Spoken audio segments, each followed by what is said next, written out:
sugarless, hooker waitress, model actress, oh just go nameless, honeysuckle, she's full of poison, she obliterated everything she kissed, now she's fading somewhere in Hollywood. I'm glad I came here when y'all found us last. Hi, and welcome to Model Actress Whatever. This is the podcast broadcasting to you from Venice Beach, California. My name is Sheffield. I am a model actress whatever. In most recent years, I've been doing a lot of DJing, and I've been in some movies. I've been on a TV show. I had a band, and so I thought, I know a lot of interesting people. Why not get into this whole podcast game? Why not add some more whatever to Model Actress Whatever? I sure enjoy listening to podcasts, so I thought, hey, maybe people out there would like to hear my podcast.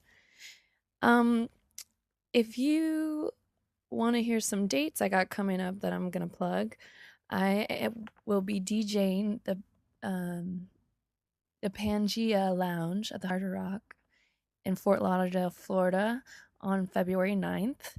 Then I will be in Miami March 2nd at the 24-hour Cotton Fashion Show, which will be live streaming on mtv.com and people.com.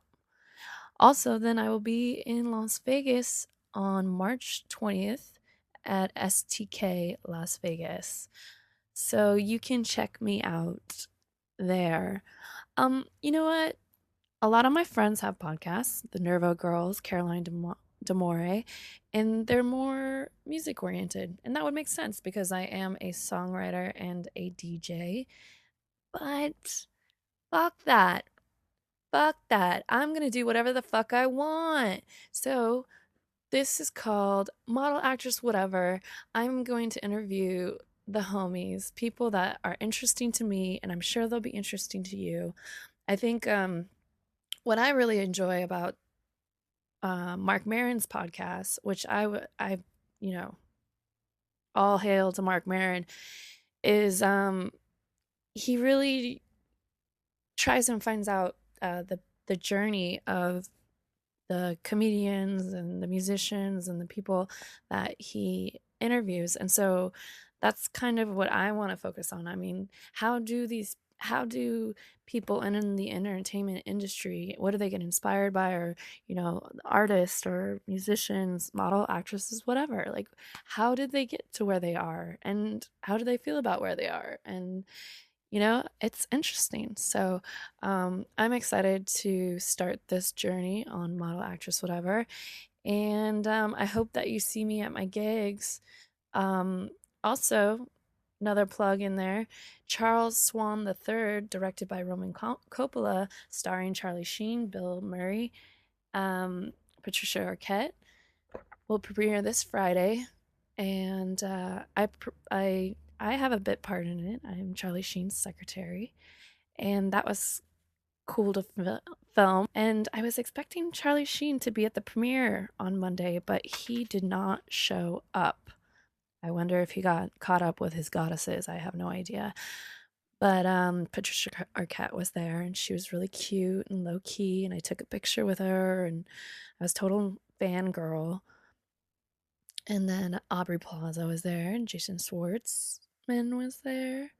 It was a generally great party. And you know what? Roman Coppola, big high five to Roman Coppola. That dude is rad. He's like the king of the hipsters. I mean, their whole family is. I mean, Sophia, Roman, and a really special moment for me at the after party was, Roman was surrounded by everyone, and everyone had kind of like, surrounding the director. Everyone wants to congratulate him, and I had kind of just not said hi all evening. And when we shot the movie, I had really long brown hair.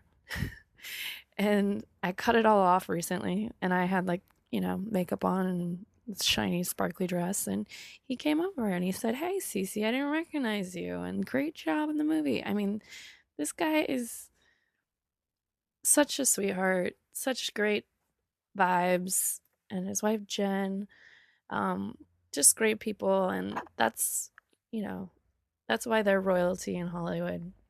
So, anyways, not much to enough about me. Here we are, starting the premiere episode I did with Porcelain Black. You know, she's kind of a scary girl. I was a little scared of her. I've seen her out in Hollywood. I was, and then she's friends with my friends, and yeah, we have a lot in common, which is this songwriting pop star game, and maybe it was the tattoos. It was the tattoos that scared me, maybe. But she's a really sweet girl. Um, down for her boys, down for her man. Let's get to the interview. I hope you tune in next week to Model Actress Whatever, and we can start this whole love affair with subscribing to this podcast, and that we will have a big fat love affair. You can buy merch at itsccsheffield.com. You can buy some merch there, support, give love, and yeah, let's do this. Model Actress Whatever. First episode. Go. Hi. Hey. I'm like, cheers. Cheers. So we're being really girly and we're drinking wine here. Yeah, wine and pizza. And we're talking about how diets don't work. Mm-hmm. This is Porcelain Black. She's a pop artist on Young Money. It's Young Money, Cash Money, and Universal Republic. But I'm in the process of doing a label switch. I'm moving off of Republic because it's through Red One's label, 2101 Records. It's all confusing. I'm like, it's like 5 labels behind me. I'm like, oh, it's crazy, but yeah. So, All right. yeah. So, what's the deal? What's the deal? Where are you from? This is Porcelain Black. What are you most known for? Give me your bullet points. Because I don't know. To tell the truth, what I just I'm know you. most known for. I don't know. I'm not sure what people know me for. I guess maybe my single with Lil Wayne, This Is What Rock and Roll Looks Like, and the Wayne tour. I did the I Am Music tour. It was me, Lil Wayne, Travis Barker, Nicki Minaj, and Rick Ross. Okay, that's which he just got shot at, I heard. Oh my god. Did you hear about that? No. Brad was like, somebody shot at him when he was cruising around in his car in Miami with his girlfriend, and I was like, oh my Rick gosh. Ross. So that must have been a juicy tour. It was cool. How did you not get shot? Security. No, it's like, I don't know, tour was cool. It was so many different people. Nicki was interesting. And I'm rolling my eyes into my head because that's like girl talk for... Like, she's not very nice. She was not very nice to me at all. Okay, so let's get the juice on the Mariah Carey and Nicki Minaj feud right now. I'm pro Mariah. I don't really know what's going on, but I'm just pro. I'm pro Mariah forever.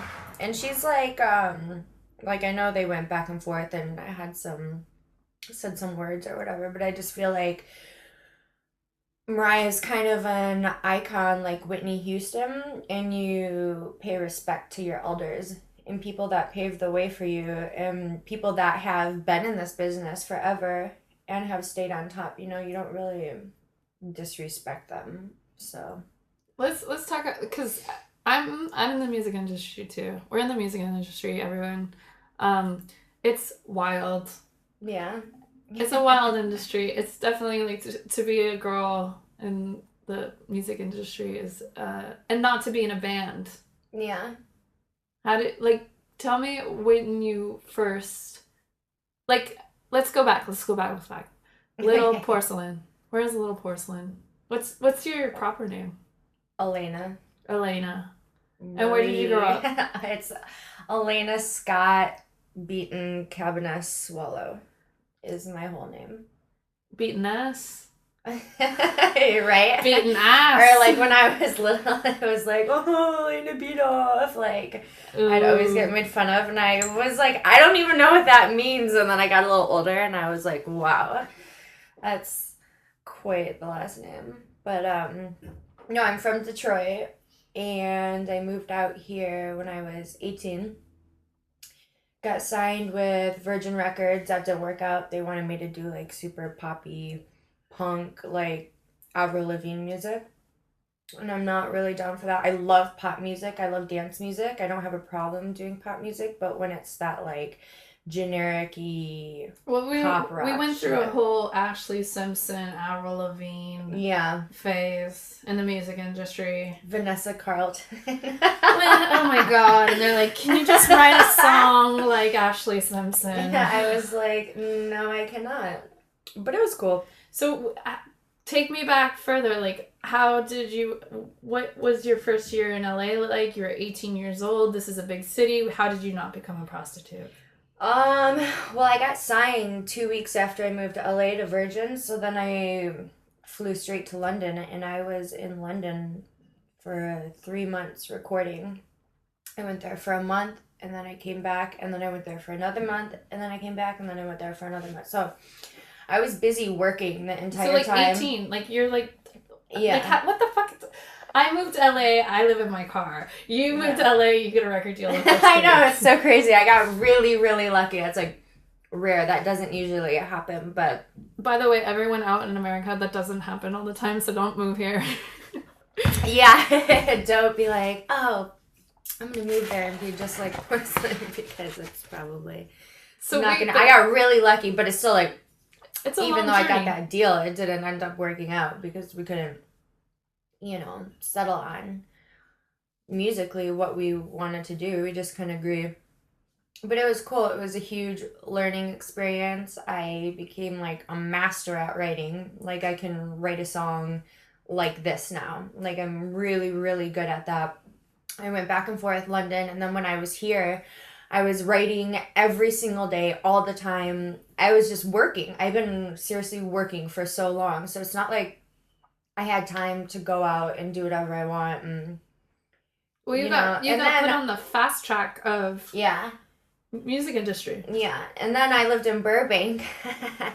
And I was too, like, I was 18. I had no idea where I was. So I'd just, like, walk around the little Burbank strip, like San Fernando and Angelino. And there's, like, a Urban Outfitters and a little mall and P.F. Chang's. And I would just hang out there. I drove into Hollywood maybe 2 times. Like, the first year I lived here. I, like, never, ever went out. I was scared. I was like, I'm going to get lost. These freeways are crazy. I don't understand. I don't know like, what's going on. how does that happen? Like, did you play a gig? Or I went to New York when I was 16. I met a manager. He was like, I really want to work with you. When you turn 18, move to LA. I moved to LA. He set up a meeting with Jamie Nelson, head of Virgin UK. He signed like Kylie Minogue, Lily Allen. And I just sang for him by the pool. I think I was at the Standard. I sang for him by the pool there, and he was like, I want to sign you. And I was like, seriously? Like, I was like, this is crazy.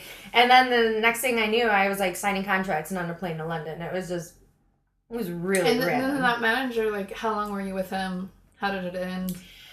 I was with him for maybe 3 years, and then I heard that the label was giving him money to have me rehearse and get a live show together so I could play shows.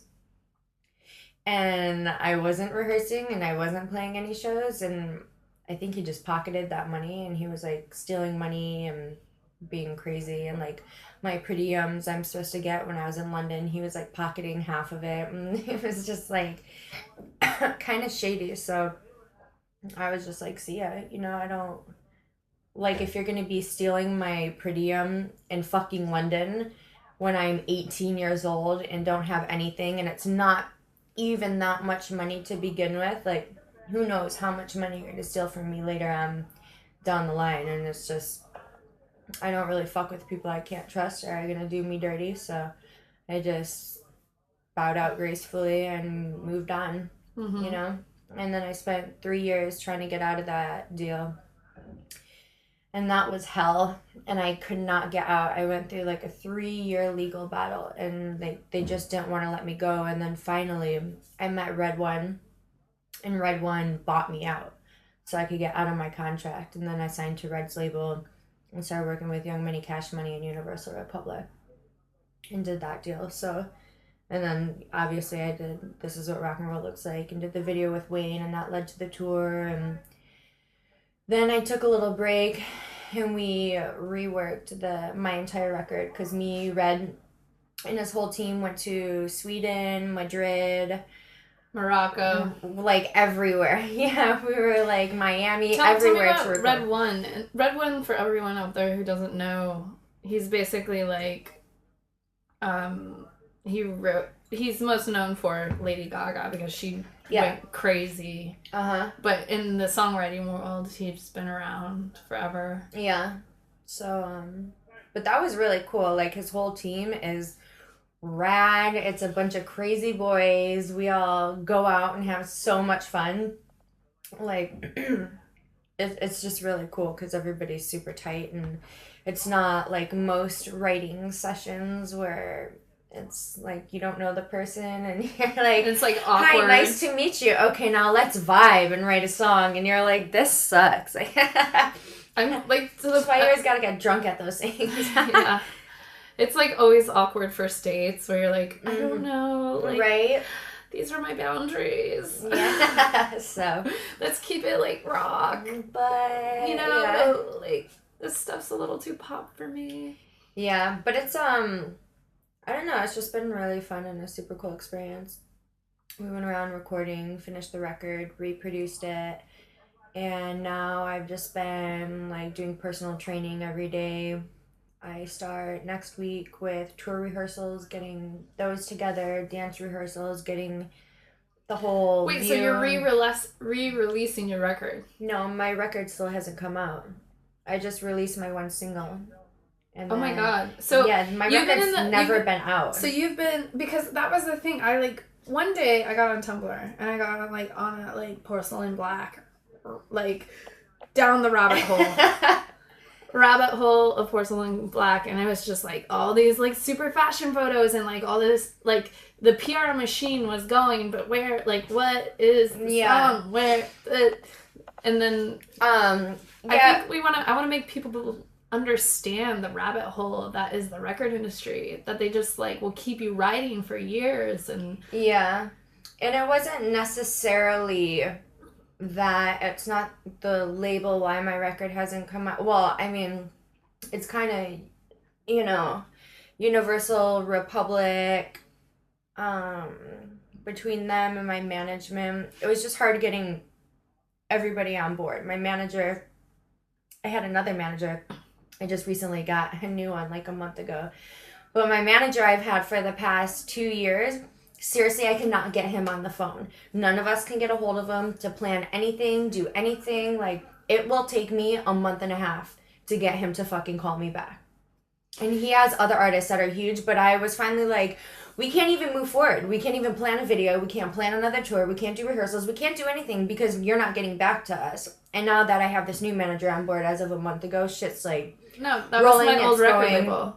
And it's cool because it gave us time to reproduce the record, and the record is so fucking sick now, and I'm such a bitch when it comes to my music. Like, if I don't like something, I don't care if it takes me 10 years to fucking put out a record. Like, I'm not going to put that shit out unless it's bomb and super amazing, and it's so sick. So I'm really excited that everything's going, and the rehearsals and getting everything prepped for the music videos and tours and all this. It's gonna like go big this year, and Red One's label is handling most of it now because Republic wanted to handle most of it, and Red's label's like, no, we're gonna do it because we're gonna make shit's like going back to back to back to back to back. We're not gonna like start with Porcelain's project and then you get like sidetracked by like fucking Taylor Swift or something, you know what I mean? I'm like, fuck that.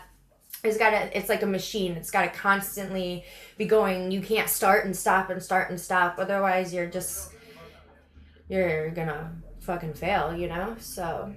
No, like, with my last record label, like, especially in EDM, you have to, like, I released one single, and then it was like, okay, here's all these songs to choose from. What's my next single? Let's go. And it's like, you can't get anyone on the phone. You can't da-da-da-da. Like, nobody knows what's going on. And you're like, how do you fucking run a company? Like, how do you develop someone? Like, how am I supposed to be a superstar when you're not, like, watering the grass? Yeah. So, it's like... But, like, I mean, like, with you, like, it's going to be great because there's just going to be one single. Yeah. They're going to shoot, like, 3 videos in a row, so all the singles are ready to go. So it's like, we don't even have to stop to shoot another video. We can just go. You know what I mean? So I'm like, finally. So I've been doing this shit for too long. I'm like, oh my gosh. How many years have you been in the studio? Like, I mean, if you were 18... Like 9 years. 9 years, right? Just songwriting. Have you songwritten? So. Have you songwrited for, like, other songs that we may have heard? Yeah, I did, there's this chick, Orianti. I don't know if you know who she is. She was Michael Jackson's guitar player. She's like a young blonde chick, prodigy guitar player. I did her. I did One Direction. I wrote one of their songs, Midnight Red. We wrote a bunch of songs for Chris Brown and people. Like, we're just always writing songs to, like, cut and to give people. But I think the One Direction's is your biggest. Is the biggest. I was like, haha, this is really funny. Like, me writing a song for One Direction. Like, so when you're songwriting now, like, are you at the point where you can take yourself out of the equation and you just know, like, okay, this is a great melody, let's go? Yeah. Like, I don't know. It's just always kind of been something that comes naturally to me. Like, I can hear a melody and be like, that's sick, that's catchy, that's gonna work, you know? So, I don't know, it's always been kind of easy for me, but it's definitely... Are you, like, were you, like, superstar singer when you were a little kid? I used to dance when I was little. I was on a Little Porcelain was a little competitive dance team. I was training. I was, like, part of a really serious, like, performing arts school thing. And I was supposed to come out here and backup dance or go to Broadway in New York and do Broadway and sing and dance. I mean, it was crazy. I was dancing all day, every day, pretty much flunking out of all my school stuff because I didn't have time to do homework. It was like, dance was it for me. And then I was like, I don't, like, want to be a dancer. I have always had a passion for singing, and why am I just gonna be a dancer when I can sing and dance if I want to? So, but that was, like, my childhood, like, getting the whip cracked and dancing 24/7. It was really intense.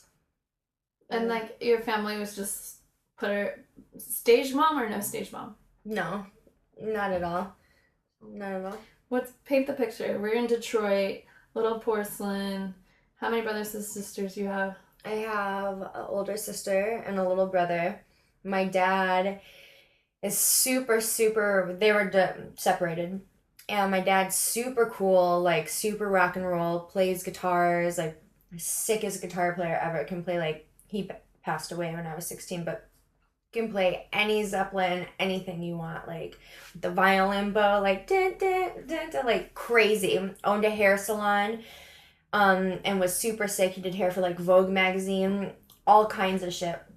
So I was always, like, at dance rehearsal or with my dad at the hair salon in Birmingham or backstage at fashion shows and, like, or photo shoots, super cool shit. So I grew up around, like, music and fashion and all that. And then there's my mom. That's just, like, super normal and, like, the Lord and, like, Jesus religious. Christ. Yeah, super religious. And, Did you get hit hard with the Jesus stick? I mean, not really. She wasn't, like, crazy about it, but she was definitely like, God is real and blah, blah, blah. And I went to Catholic school for a little bit. Oh my god, this is where all the rebellion comes from. Right? The girl went to Catholic school. That's why she has, what is it, rock and roll? Rock City, Detroit Rock City. Yeah. But no, I ended up getting kicked out of 2 high schools and like.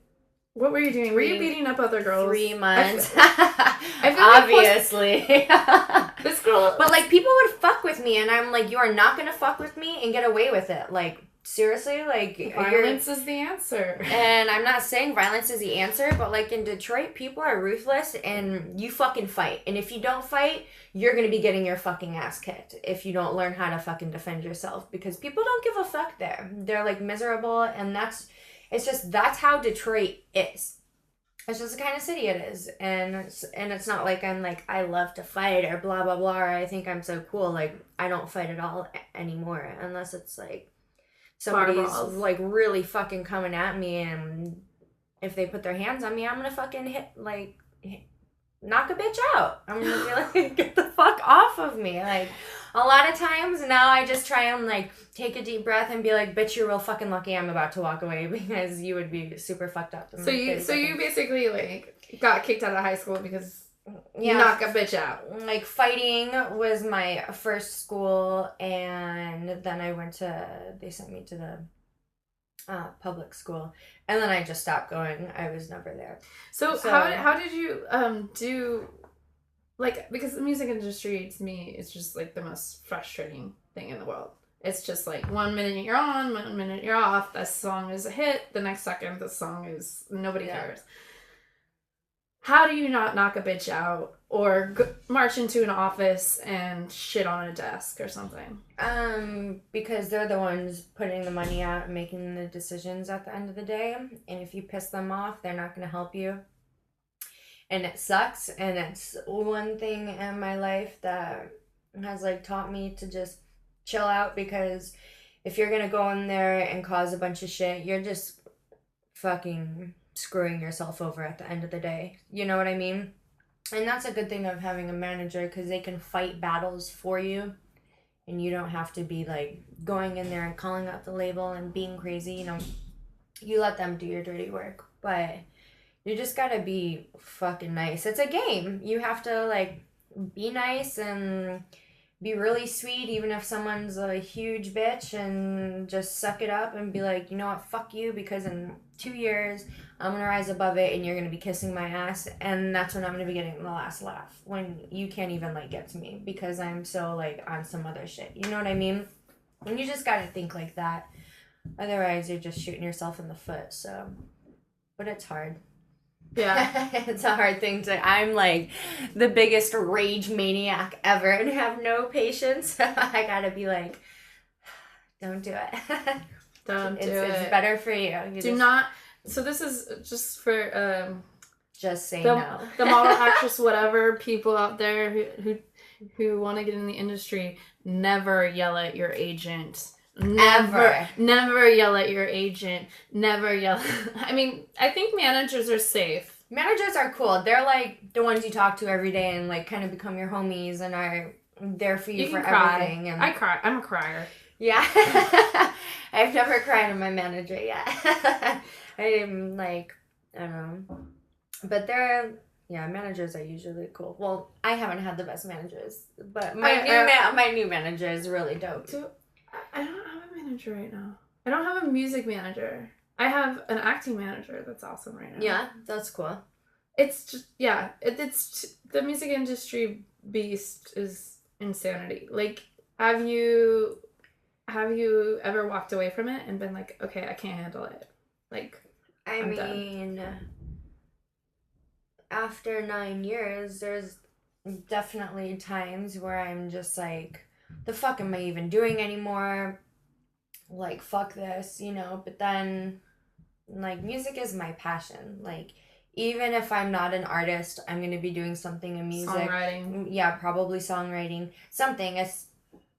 It's like a bad relationship. Like, you fucking hate it, but you can't get enough, you know? Because you can't get out of it. So much shit you have to deal with and so much hard work that goes in. Like, I don't think people understand. what goes into it, you know, and all the shit and drama. Like, people think like, oh, you move out to LA and you get signed and it's great and you get to work with Lil Wayne and go on tour. Oh my God, your life is awesome. And then you're like sitting at home crying because you're so stressed out and depressed, like fucking hating your life, being like, ugh, like you can't plan your life. If you only knew. Yeah, you can't plan your life. You don't know what's going to happen like tomorrow. Yeah. It's like, it's insane. But, I mean, this industry wasn't meant for everybody. The people it was meant for are the people that are going to last, and the people that weren't meant for it aren't going to last, you know? It's like, definitely takes a rare kind to be able to put up with all the shit and stay positive and keep going strong and just rise above the bullshit, you know? So. But, I mean, you're with Red One, which is one of the most, I mean, he's getting up there, like, Max Martin status. Yeah. And you're on his team. So do you feel like, are you excited at the thought of, you know, more One Direction songs? Or are you just totally obsessed with being Porcelain Black? I mean, I like doing both, but I mean, obviously, my number one focus is going to be myself and my career. Otherwise, I wouldn't have been working at it for this long. So, but I mean, fuck it. Like, if I can go in and write a song for somebody and they cut it and it becomes a single and it only takes me a day, then whatever, you know? But it's not like I'm out there every day trying to get sessions and write for, like, a bunch of other artists and stuff, because I'm gonna lose focus on myself and what I want, and I don't want to get too super wrapped up in focusing on everybody else and their songs and what they want, you know? But do you just give them cast-offs? what do you mean? Like songs that you don't use? Have you ever let that happen?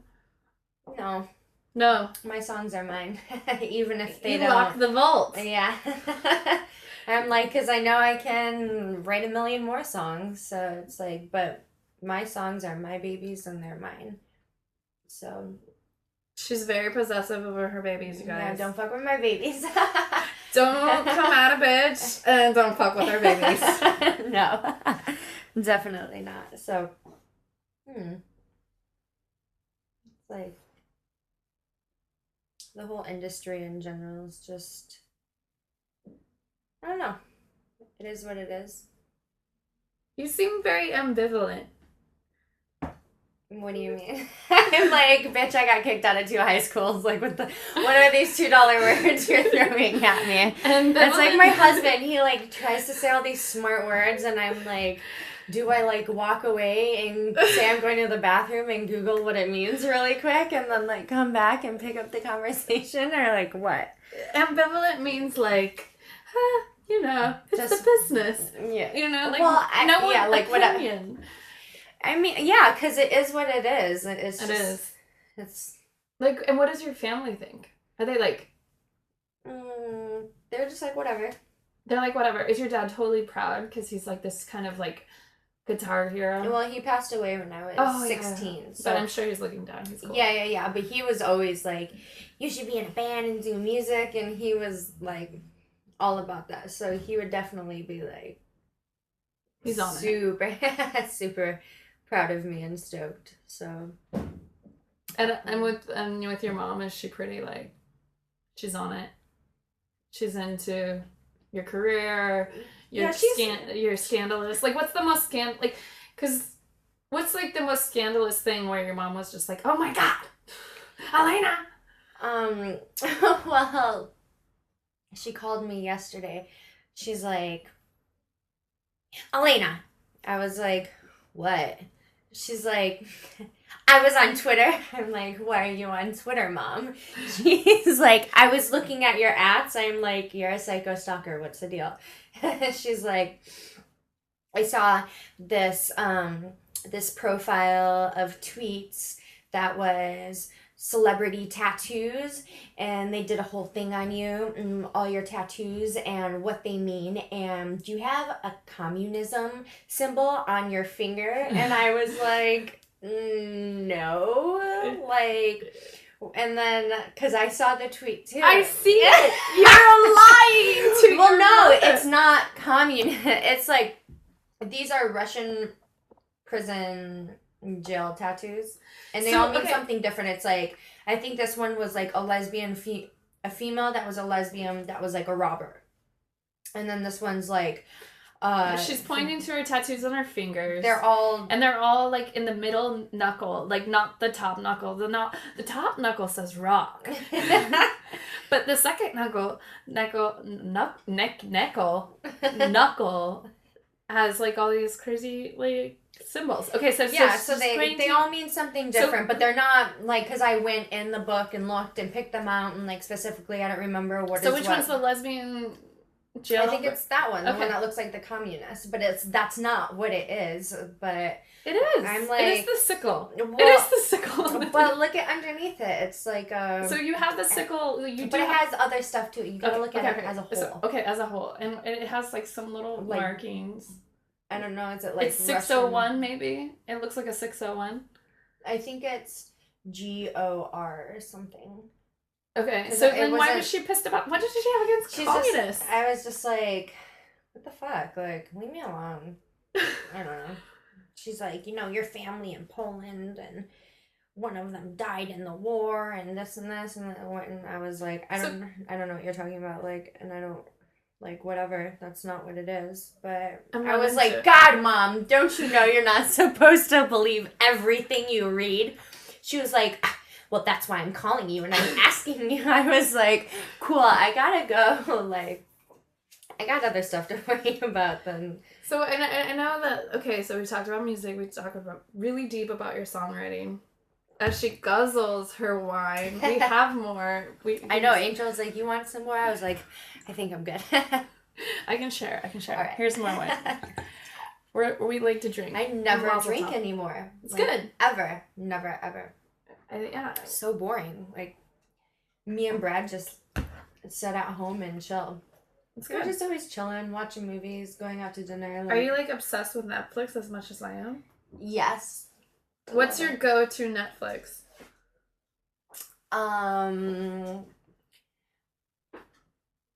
I think... I don't know, because, like, we watch a lot of movies on Netflix, but I'm really obsessed with Modern Family right now. Woo! And that's not on Netflix, so we'll, like, Hulu get them or off whatever. bootleg. Like. Bootleg. So she steals stuff from the internet, you guys. So basically, let's get back to being a girl in Hollywood who has been here since she's 18 years old. I'm sure you've dated a few guys. What kind of guys do you tend to go... We know you're married. You're married to Bradley. Uh-huh. Bradley Soleil. Swallow. Your last name's Swallow. He's I a male model. went from beaten to swallow. Beaten. I'm like, what's up with me God. and my last names? So he's a male model out of New York and now living in Los Angeles. He moved here for you. But rewind. Rowdy Howdy in Hollywood. Who are some of your ex-boyfriends, just to like drag it through the mud right now? Because we can go there. You would know. And I didn't really date anybody. I was like, Oh, come on. I dated. You were not when a Catholic I nut. first moved here, I was with. I don't even want to talk about them because like they don't matter and I don't care and I don't want to like Drag stuff up. I just don't give a fuck about any of them. Did you write like mean songs about your boyfriends? Your exes? Do you have any mean songs about exes? Are you Taylor Swifting it? I have this one ex-boyfriend I had, John. It's a really big D-bag. Like, his mom was always so mean to me. She sucked, and he had this, like, little sister. Their whole family was just really annoying. And I wrote a song about his little sister called You Smell Like Slut. And it's like, but it's like really funny. It's not like a serious song. It's a dance song. And it's like, you smell like slut. And then it's like saying she's like a teeny bopper crack whore, an underage revolving door. Everyone's been there before. The pool guy and the gardener, your dealer and your father. Like teeny bopper crack whore. It was just like super funny, but I don't really go out of my way to. So what are write the, like songs what's about them. fueling the lyrics? Mm, Are you? Is it more shock value? Where are you with your? no, it's just like anger. When I get really mad and really pissed off, that's what fuels my stuff, you know? Like, I was dating this one guy, and I was signed to a production deal with this lady called Miss V. I'll just call her that because last time I tried talking about her, she like threatened to sue me. So Don't nobody sue anybody because they talk. I'm like, whatever. But that's like, she's the reason, because I had a production deal with her through the label, Virgin Records. I told you earlier it took me like 3 years to get out of that deal. It's because Virgin was like, we'll sign off, and my new A&R guy was like, I'm moving to a different label, like I'll re-sign you there, like I don't care, whatever, you know. She would not sign off. She like fucked one of my boyfriends behind my back, this guy I was dating. What? So I wrote this song about her called My Leftovers. That's like a super super fucking dope song. It was from when I was doing my Porcelain and the Tramp stuff. And that was a whole Virgin Records thing, and they were sending me and wanting me to write, you know, these pop rock songs, and I just went in and would just work with people and make these super badass industrial songs, and they'd get them back and be like, what the fuck is this? But I wrote this song about her, and it's Fueled by anger. Mm-hmm. Fuck you, Miss V. Yeah, it's more just like revenge. Like, if you fuck with me, I'm gonna... That's what I'm talking about with the ex-boyfriends. I mean, like, all my songs are just literally like little stabs. But like, usually when I break up with somebody, I just like so don't give a fuck about them by the time I break up with them that I'm not even writing songs. I just don't even care. Like, I don't know. Basta. That's Italian for like adios. Adios. Yeah. Yeah.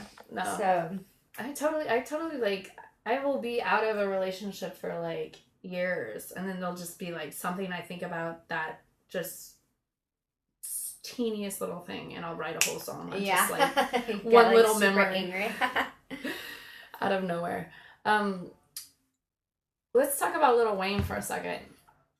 What's your relationship with like him? Because I'm like obsessed. It's funny because my husband is like so annoyed by me and Wayne's relationship because he's like one of my best friends. I talk to him seriously every day. Like, there's rarely a day goes by that we don't talk. Like, we're always like, Homies. hey, OG. yeah, super homie. And he's like, always like, all right, love you, talk to you later. Now my husband like goes through and reads my text and will be like, why are you telling each other that why are you guys saying that you love each other? And I'm like, it's not like that. It's like, he's just like super homie, but he's so cool and so nice, and he's chill, and like all he ever wants to do is skate. Like, when I see him, like we just go to the skate park and hang out, and he skates, and like You're just I know kinda everybody like the skate chick. on his crew, and like we all hang out, and his friend will be like rolling his blunts, and I'll be like chilling, drinking my whiskey. Like, Did hanging you see the documentary? The old one? I saw it a long time ago, and I was like kind of drunk when I saw it, so I don't remember exactly, but I remember it. I remember like him recording in a hotel room. I think I remember him drinking lots of scissor, but I don't remember that much of it.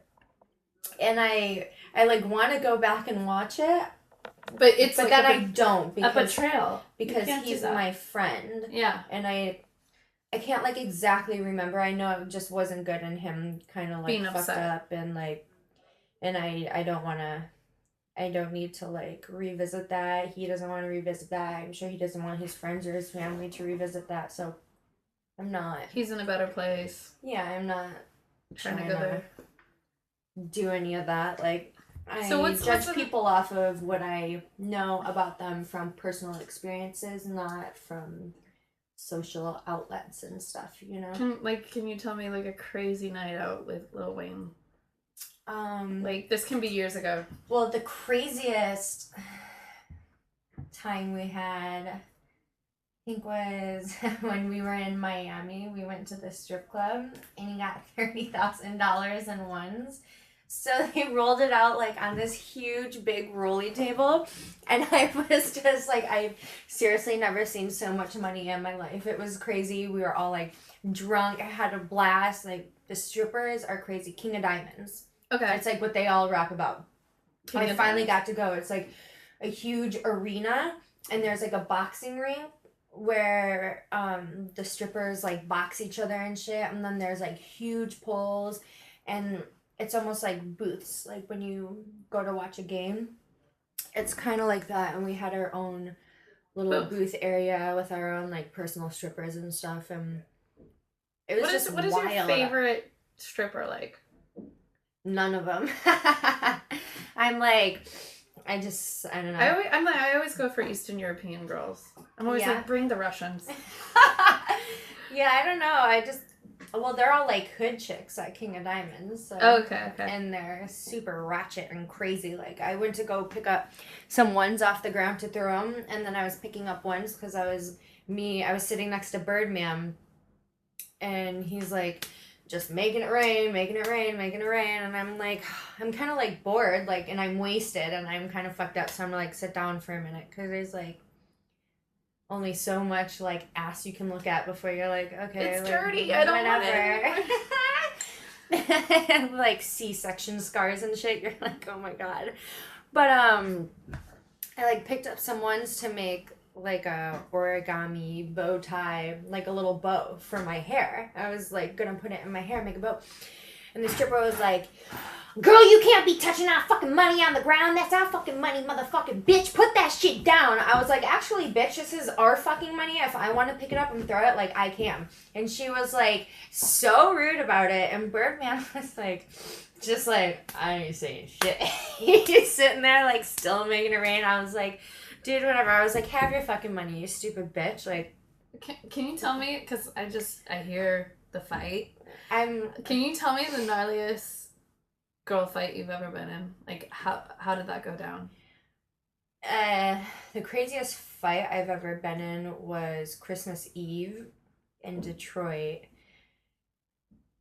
I think it was after I had already moved here. It was like because I never go back for Christmas. It was like one of the times I went back, me and my cousin went out. We went to the Magic Stick. That's where Jack White got in his crazy fight. Do you remember that? In Detroit, and he like beat the shit out of the singer from, I think it was like another singer from some other band, or he beat the shit out of somebody. But it's like the only place to go in Detroit. So we went there, and there's this bitch. It's a live venue? Like, it's a live venue? downstairs is a bowling alley. Okay. And then upstairs is a live venue and a bar. There's a bar downstairs and upstairs, but downstairs like bowling and pizza. It's rad. It's super And cool. by the way, do you know Rodriguez?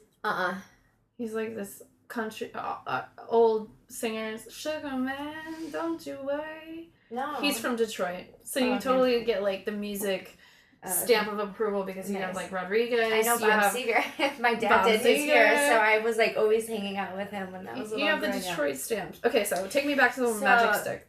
This bitch was like, and my cousin Nicole, she's my. We all have a cousin Nicole. She has a black belt in karate. Oh God. And like our uncle Bill, her dad would always like fuck with us when we were little, so we like really know how to fight. Like, So she was abused. no. So she learned how to fight. He would like teach us because he did karate too, but he would like super roughhouse with us, so we were like could handle shit. And so every time I go out with her, I'm like, nobody can fuck with us because I know I'm good on my own. But if there's the two of us, do not even try. Okay, so what happened? What the girl do? So some bitch is like sitting at the bar, and she like looks at me and is like, and gives me a dirty look, and I was like, what the fuck is that? I was like, yo bitch, like check your shit. Strike one. I'm gonna give you 3 strikes. Because I give everybody 3 strikes because I don't like to fight, but I fight if I fucking have to. So that's your fucking strike one. Like, do not look at me. Like, so she looks at me again and is like, what, you stupid fucking bitch? Like, I don't even know who this bitch is. And I was like, you know what? Fuck you. Like, I'm just going to leave because you're a piece of shit and I'm going to beat your ass and I don't feel like it. It's Christmas Eve. Like, sorry your panties are in a bunch because you have a family that doesn't love you. Like, suck my fucking dick. So I go downstairs and she starts following me downstairs and she's like, yo, bitch, you got a fucking problem? She followed you. She followed me. So To the bowling alley. She's like, bitch, I run this place. I run this place. She runs the bowling alley. She's like, I work for, I think she said like Virgin Records actually or something. She was like, I work for Virgin Records. And I was like, bitch, just because you on the street team does not mean you run fucking Virgin Records or any part of Virgin Records because your ass would not be in Detroit. Oh, what? You were the promoter for the show? No, you fucking weren't because I know everybody here, get the fuck out of my face. Like, are you kidding me? So she's like, bitch, get the fuck out of here. Get the fuck out of here. Can you describe what she looks like real quick? She was like fat, gross, probably like 5'5", brown hair. She was like... just promoter, like hipster, or what was she doing? No, this was like... what 8 kind years of show? ago. She was just like... it was like a rock show, but... so she was like a fat rocker chick. No, she wasn't even like rocker. She was just some haggard, regular ass bitch. Okay. And like some She white owns the trash, haggard, regular ass Detroit girl. Okay. So I go downstairs and I'm like, you know what? It's cool. You can kick my ass out. I was like, because the bar closes in like 5 minutes anyways. But you best believe that I'm gonna be fucking outside waiting for your ass. I was like, so fuck you. That's so scary. When So, someone's waiting for you. I was out. Me and my cousin are like, fuck this. God. We're outside smoking cigarettes. Blah blah blah. So her boyfriend comes out because we had literally just walked out. And we lit our cigarettes. He comes out and he's like, you stupid fucking bitch. Get the fuck out of here. Spits on me. So I hit him in the face because if you're going to spit on me, like, fuck that. Like, so I hit him in the face. She runs over, tries to fight me. I get her on the ground. I'm like beating the shit out of her. I'm like, bitch, just because you're fat doesn't mean you can fight and doesn't mean you're stronger than me. And then her husband or her boyfriend pulled me off, threw me against the car, and hit me in the face. Fucking knocked me out. Like, it was crazy. But Knocked like, you out cold? I was like out for a second and then I woke up and I was like, what the fuck? But it's like, people are nuts. I'm like, what, your bitch can't fight her own fights? Like, you're a man. You're gonna hit a girl. Like a little fucking 19-year-old And so girl. where was your black belt?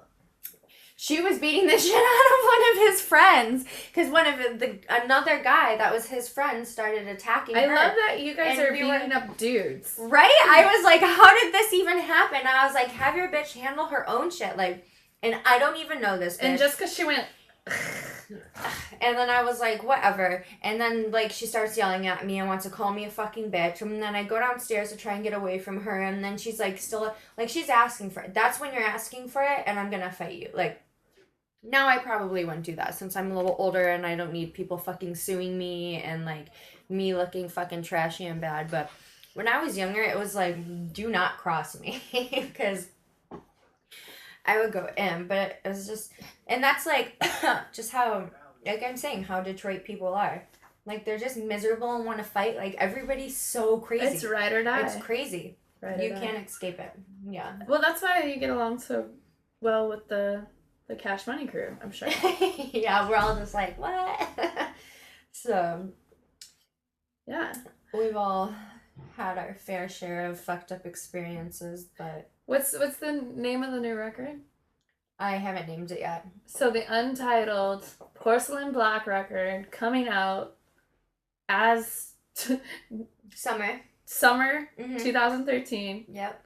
with an accompanying tour. Yeah. And what's your Twitter handle? My Twitter name? Yeah. At Porcelain Black. How can people find out I'm like, more or figure out how they you can I'm like, you can figure me out on Twitter. No, you can follow me on Twitter. It's at Porcelain Black. I don't have a Facebook. No Facebook.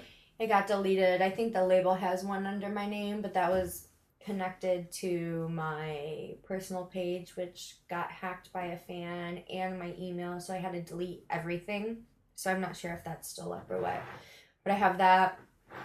But your Twitter, her Twitter is real, people. Yes, my Twitter at porcelainblack.com. You can go to noir.porcelainblack.com, NOIR by Porcelain Black. It's my new fashion line that just came out. It's like handbags, accessories, jewelry, super cool stuff I've been working on. So We were talking about songwriting. We should have been talking about fashion the whole time. I know. Well, maybe we'll I have always we'll forget. have I have so many things. I'm like, part 2 of Yes. Porcelain Black thank you so much for being on Model, Actress, Whatever. Thanks for having me. I hope I don't sound too crazy, like I'm some No, raging fighter, because I'm really I sweet feel like and nice, it's but like, just gotta defend yourself, man. yeah, like you'll beat a bitch up in a club, but you will not yell at your agent. Nope. All right, See ya. bye. So, yeah, Lil Wayne calls her every day, texts her every day. I wish Lil Wayne would text me and call me and say he loves me. I'm obsessed with him. Anyways, Porcelain, super rad chick, badass style. Go check out her new bag and accessory line, Noor. Yeah, so I'm so excited about this podcast. You don't understand. It's like my new obsession, and I hope it becomes yours.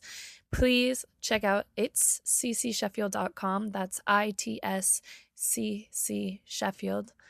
And you can get all the news and everything going on with me. And God damn it. Model, actress, whatever. Hooker, waitress. I love Hole so much. I love Courtney Love. You know, I think I might interview Eric from Hole. He's a friend of mine. He's a poet as well. My next interview that will be up will be with the artist Retina. Check it out. Bye. It's also sugarless. Hooker